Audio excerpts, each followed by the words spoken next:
नमस्कार पालको, दत्ता चवले माहिती या यूट्यूब चॅनलमध्ये आपल्या सर्वांचं पुन्हा एकदा स्वागत आहे. मित्रो, फेब्रुवारी महिन्यात दरवर्षी चर्चेत असलेला विषय म्हणजे आरटी मार्फत ॲडमिशन्स करणे.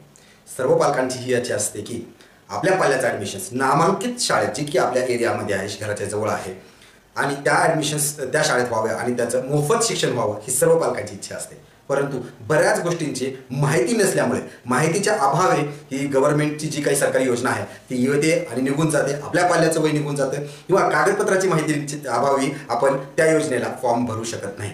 चला तर मग सुरू करूया आजच्या व्हिडिओला. नेमकं कागदपत्र कोणकोणती लागत आहेत आणि कागदपत्राचा जो गोंधळ झालेला आहे, ऐन टायमाला कागदपत्र काढणं अशक्य जातं. तर ॲडमिशन सुरू होण्याच्या अगोदर, ॲप्लिकेशन प्रोसेस सुरू होण्याच्या अगोदर जर का ठोस कागदपत्र कोणती लागतात, नेमकं कागदपत्र कोणती लागतात, झेरॉक्स लागतं, ओरिजिनल लागतं, हे जर समजलं तर पालकांना तयारी करायला वेळ मिळतो. त्यामुळं हा व्हिडिओ ॲडमिशन सुरू होण्याच्या अगोदर मुद्दाम मी बनवत आहे आणि तुम्हाला हा व्हिडिओ खूप कामाचा राहणार आहे. सर्वांच्या बाबतीत सांगायचं झालं तर सर्वात महत्त्वाचा, अति महत्त्वाचा कागद म्हणजे तुमच्या पाल्याचा, तुमच्या मुला किंवा मुलीचा जन्माचा दाखला. येस, हा एकमेव कागद आहे जो की सर्वात महत्त्वाचा आहे. बर्थ सर्टिफिकेट हा केवळ आणि केवळ हा एकच कागद आहे जो ॲडमिशन अप्लिकेशन करताना लागणार आहे. म्हणजे सोबत जो तुम्हाला कागद बाळगायचा आहे ॲडमिशनला ऑनलाईन प्रोसेस करताना, तो म्हणजे बर्थ सर्टिफिकेट. आता या बर्थ सर्टिफिकेटला थोडंसं डिटेलमध्ये मी सांगतो की जन्माचा दाखला कोणता लागतो. हाताने लिहिलेला जन्माचा दाखला चालत नाही.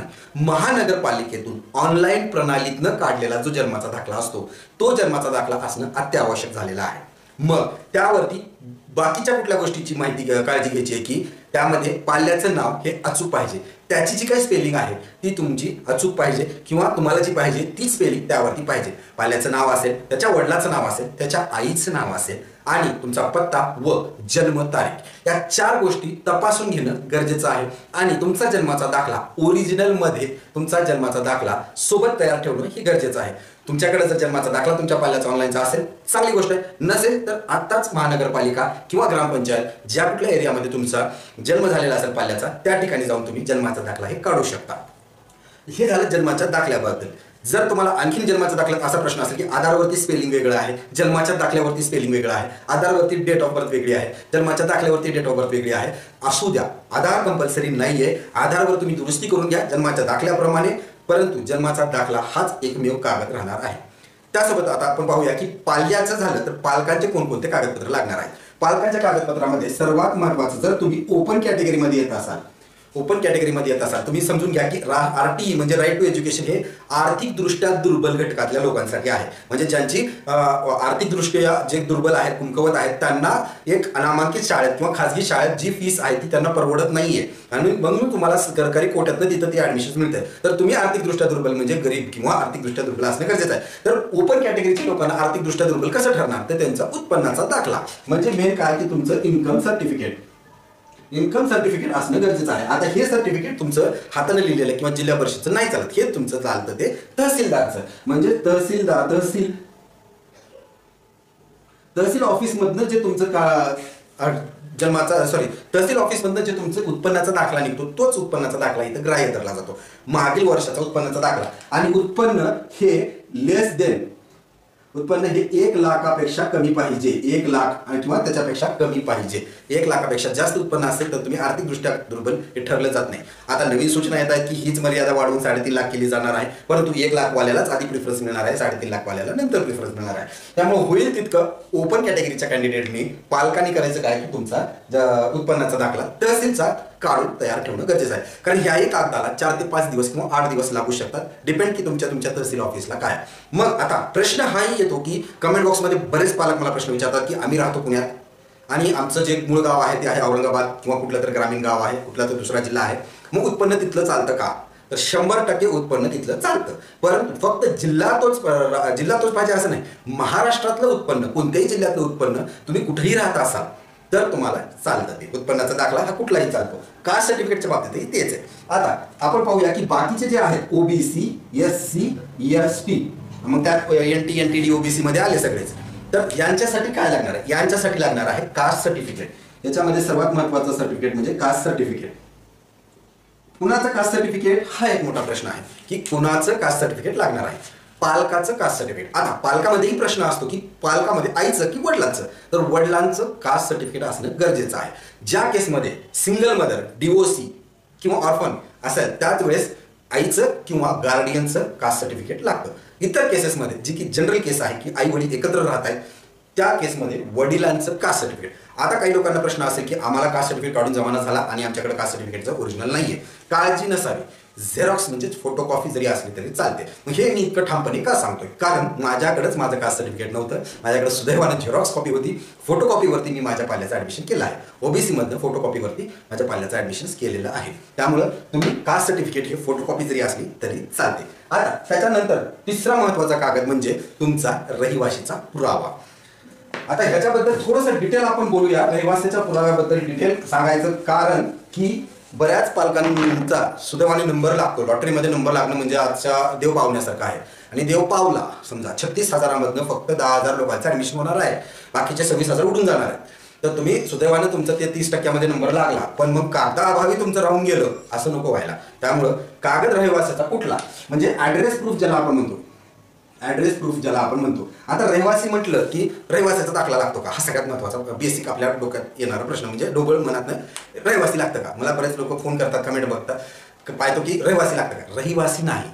राहण्याचा पुरावा म्हणजे तुम्ही जिथं घर दाखवलं आहे ऑनलाईन ऍप्लिकेशनला, जिथं तुमची शाळा जवळ दिसतीये तर तिथं तुम्ही राहताय ते तुमच्या मालकी हक्काचं घर आहे का. म्हणजेच ऍड्रेस प्रूफ मध्ये ओनर तुम्ही आहात का, तुम्ही मालक आहात का त्या जागेचे. मग मालक कशावरून ठरतो, मालक ठरतो लाईट बिलवरनं, मालक ठरतो त्या जागेचा पाणीपट्टी नळपट्टी किंवा 8चा उतारा जागेचा, किंवा तुमची रजिस्ट्री असेल जागेची तुमच्या नावावर, पाल्याच्या वडिलाच्या नावावर, आईच्या नावावर असेल तरी चालतं, चुलत्याच्या नावावर असेल तरी चालतं. परंतु चुलतीच्या नावावर म्हणजे पाल्याच्या चुलतीच्या नावावर म्हणजे आंटीच्या नावावर असेल आणि आंटीचं आडनाव तिकडचं असेल, त्यांच्या माहेरकडचं असेल तर ते चालणार नाही.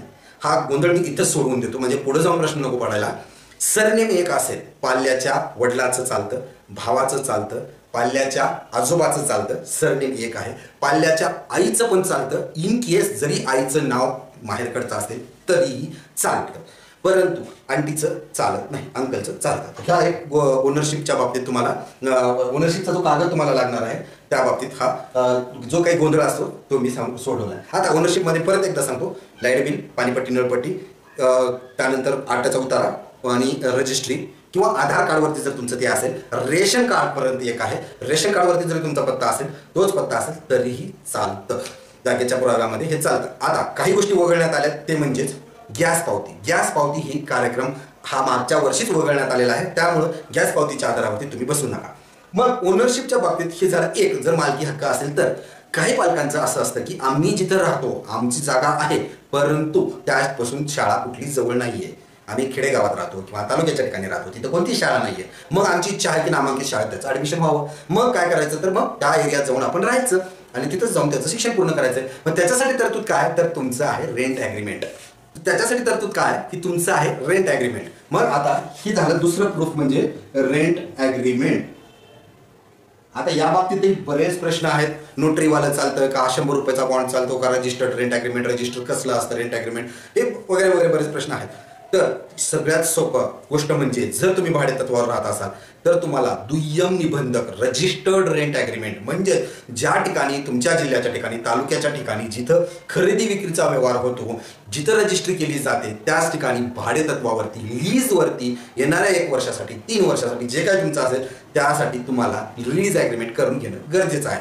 मग लीज मध्ये तुम्हाला तुम्ही जिथं राहता त्या ओनरला सोबत घेऊन जाणं आहे, त्यांचं महानगरपालिकेचा टॅक्स भरलेला पावती पाहिजेच पाहिजे आणि मग ते तुम्हाला तुमच्यासोबत त्या रजिस्ट्री ऑफिसला येणं गरजेचं आहे. पहिल्या दिवशी होईल, दुसऱ्या दिवशी होईल, 3 ते 3,500 साधारणतः 3 ते 3,500 रुपये इतका खर्च येतो आणि 2 ते 3 दिवसा इतका वेळही लागू शकतो. मग ज्या कुणाला अशी इच्छा असेल की बाबा घराशेजारी शाळेशेजारी कुणाला तर बोलायचंय, ओळखीचे आहेत आणि मग त्यांना घेऊन रेंट ॲग्रीमेंट करायचं, तर इतका सारा गोंधळ आहे. या सगळ्या गोष्टी तुम्हाला फॉलो करायला लागतील की म्हणजे एखाद्यानं फक्त भाडे करार देतो म्हणून शब्द दिला तर तुम्ही त्याला त्याच्या भरोशावरती ॲडमिशनसाठी प्रक्रियेत सहभाग होऊ नका.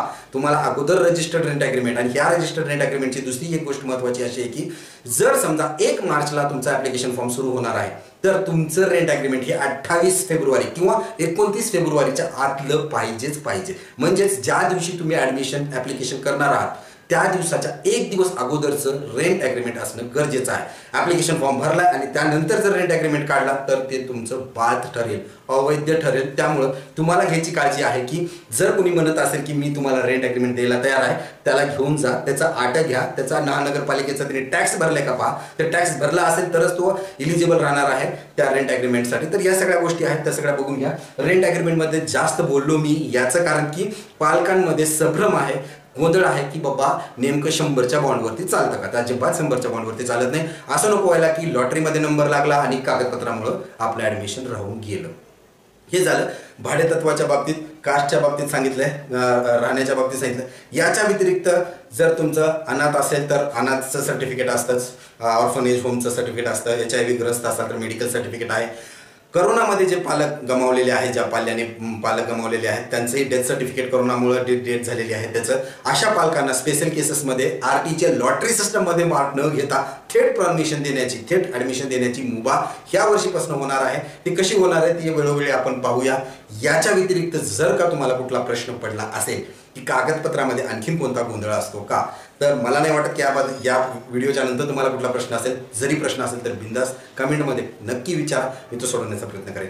परत एकदा विनंती आहे, जर तुम्हाला ॲडमिशन्स 2018च्या पालकांना पाल्याला जर ॲडमिशन्स पहिलीच्या वर्गासाठी, ज्युनियर KG सिनियर KGसाठी घ्यायचं असेल, या चॅनलला सबस्क्राईब करायला विसरू नका. माहिती कशी वाटली कमेंट बॉक्समध्ये नक्की कळवा. धन्यवाद.